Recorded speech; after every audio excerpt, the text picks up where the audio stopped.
সুজন, কানে কি কথা যায় না? এদিকে আয়। আসছি ভাইজান, ডাকছিলেন? একটু সাবধানে কথা বলো, তোমার ভাইয়ের হাবা ভালো ঠেকছে না। আহা, তুমি চুপ করো তো। বড় ভাইজান আমার খারাপ কিছু চাইতে পারেন না। তোদের ফিসফিসানি শেষ হয়েছে? শোন, বাবার রেখে যাওয়া বিষয় সম্পত্তি নিয়ে একটা হ্যাস্তন্যস্ত হওয়া দরকার। গ্রামের মুরব্বীদের ডেকে এনেছি, আজকেই সব ভাগ বাটোয়ারা শেষ করবো। আপনি যা ভালো মনে করেন ভাইজান, আপনি আমার মাথার উপর আছেন, আপনার সিদ্ধান্তই আমার সিদ্ধান্ত।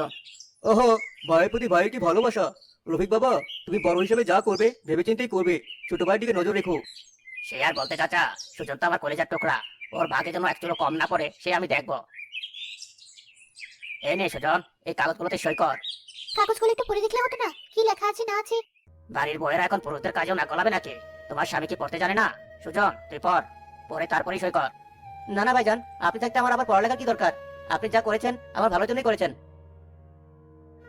অন্তত মুরব্বীদের দেখিয়ে। একদম চুপ, ধৈর্যের একটা সীমা থাকে। সুজন, তুই সই দিবি কিনা সেটা বল, নাকি সারাদিন এই সামান্য বিষয় নিয়ে পড়ে থাকবো? আমার আরো কাজ আছে। দিচ্ছি ভাইজান, দিচ্ছি। রাগ করছেন কেন? যাক, ঝামেলা চুকেছে। এখন তাহলে আসল কথা বলা যাক। আসল কথা? হ্যাঁ, বাবার উইল অনুযায়ী এই বাড়ির ভিটা, দক্ষিণ দিকের পুকুর আর সবচেয়ে উর্বর যে 3 বিঘা ধানি জমি, তার সবকিছুর মালিক আমি। সে কি? তাহলে তাহলে আমার ভাগ? তোর ভাগ? তোর ভাগ পড়লো ওই পূব দিকের অনুর্বর জমিটা, যেটা দিয়ে কোনোদিন একটা ধানও ফলানো যায়নি, আর থাকার জন্য ওই পাশের ভাঙা ঘরটা। এটা আপনি কি করলেন ভাইজান? নিজের মায়ের পেটের ভাইয়ের সাথে এমন বেইমানি? আল্লাহ আপনার বিচার করবে। ভাইজান, আপনি আমার সাথে এমন করতে পারলেন? কেন পারবো না? এটা আমার প্রাপ্য। আমি বড় ছেলে, আমি সব সামলেছি। তুই তো ছেলে বাবার আদরের বোকা ছেলে। শোন, বেশি কথা বলবি না। যা দিয়েছি তাই নিয়ে সন্তুষ্ট থাক। কাল সকালের মধ্যে আমার বাড়ির চৌহদ্দি থেকে তোদের সবকিছু নিয়ে ওই ঘরে উঠবে, আমার চোখের সামনে যেন না দেখে। ছি রফিক, এটা তুমি মোটেও ভালো কাজ করলে না। আপনারা এখন আসতে পারেন, আমার বাড়ির বিষয় আমি বুঝবো, আপনাদের বিচার করার দরকার নেই।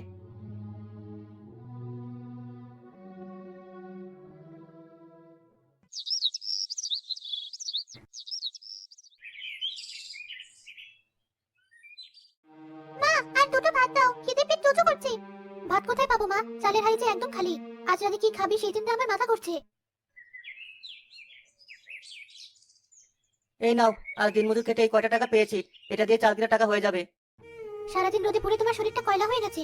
এভাবে আর কতদিন চলবে? নিজের জমি থাকতে আজ আমরা পরের জমিতে মজুর খাচ্ছি। কি করব বলো, ভাগ্যকে মেনে না নিয়ে তো উপায় নেই। তবে একটা কথা ভেবেছি। কি কথা?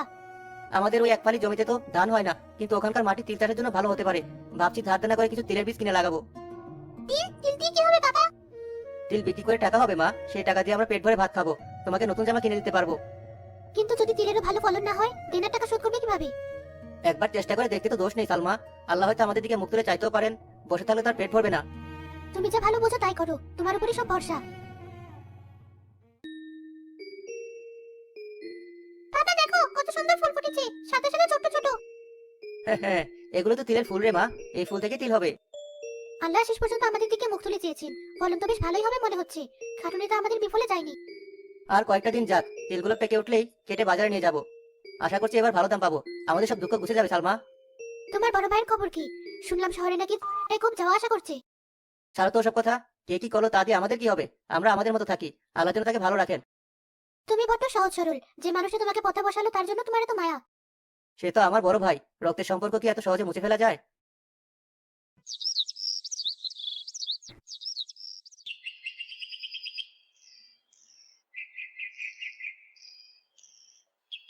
ভাই, তিলগুলো দেখবেন, একদম খাঁটি, নিজের জমির তিল। তিল তো দেখছি। তা কত করে মন বেচতে চাও? বাজার দর যা আছে তাই দিলে হবে। অনেক কষ্ট করে বলেছি ভাই, ন্যায্য দামটা দিয়েন। বাজারের অবস্থা খুব খারাপ, চাল ডালেরই দাম নেই। আর তো তিল, মন প্রতি বড়দের 500 টাকা দিতে পারবো, এর বেশি 1 পয়সা হবে না। বলেন কি, 500 টাকা? আমার তো 20 সারের পিছনে এর চেয়ে বেশি খরচ হয়েছে। এতে তো আমার খরচও উঠছে না। ভাই দয়া করেন, আর 200 টাকা বাড়িয়ে দেন। শোন বাপু, এখানে দয়া মায়া ব্যবসা চলে না। পোষালে দিয়ে যাও, না হলে রাস্তা মাপো। তোমার জন্য আরো 10 জন বিক্রেতা বসে আছে, সময় নষ্ট করো না। ভাই, ওর সাথে কথা বলে লাভ নেই।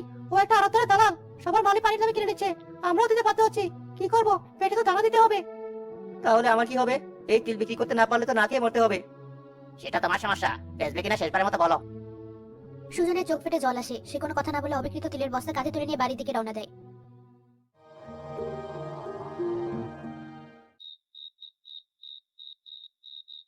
কি হলো, মুখটা এমন কালো করে আছো কেন? তিল বিক্রি হয়নি? না, কেন, কি হয়েছে? দালালেরা সিন্ডিকেট করে দাম একদম কমিয়ে দিয়েছে। যে দাম বলছে তাতে খরচের টাকা উঠবে না, তাই আর বিক্রি না করে ফিরিয়ে আনলাম।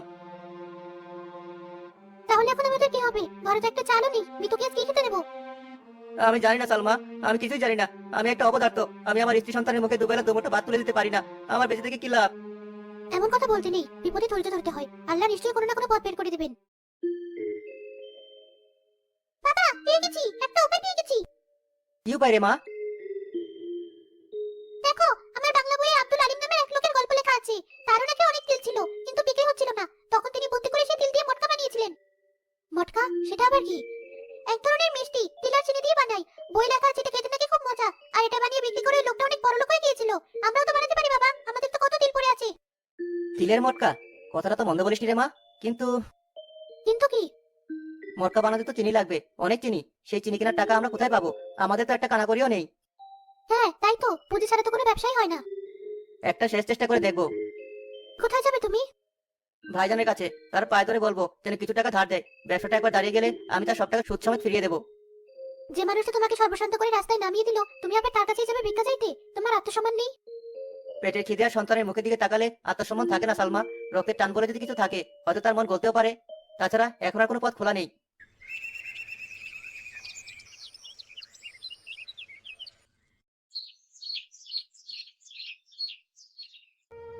সুজন না, কি চাস? মরতে এসেছিস নাকি?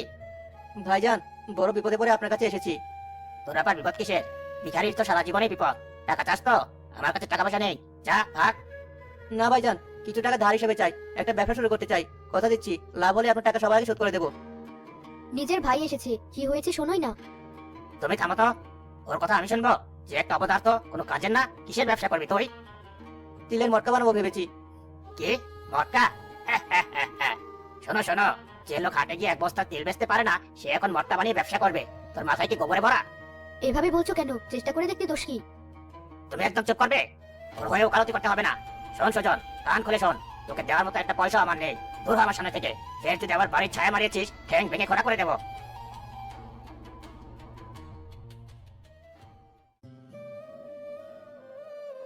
আরে সুজন ভাই, এদিকে কোথায়?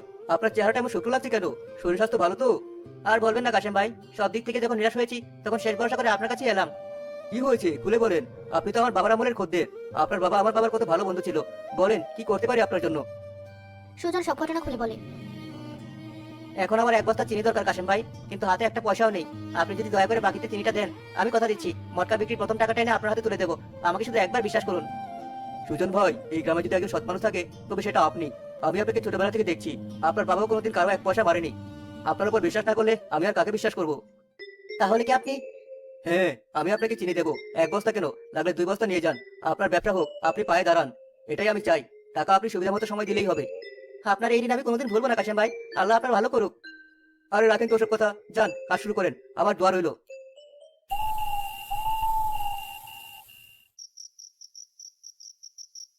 এত রাতে কি শুরু করলে? চুলা জ্বালিয়ে এত বড় কড়াই বসিয়ে গ্রামের মানুষ দেখলে কি বলবে? কে কি বলবো তা ভাবলে আমাদের চলবে না সালমা। এখন শুধু কাজ করতে হবে। আজ রাতে আমরা মটকা বানাবো, আর ভোর হলে আমি হাটে নিয়ে যাবো। বাবা, আমিও তোমার সাথে কাজ করব। আমি তিল ভাজতে পারি। ঠিক আছে মা, তুই তিলগুলো ভেজে দে। আর সালমা, তুমি চিনি শিরাটা দেখো, আমি বাকি ব্যবস্থা করছি। আজ আমাদের জীবন বদলানোর রাত। শিরাটা কেমন হবে আমি তো কিছুই বুঝতে পারছি না।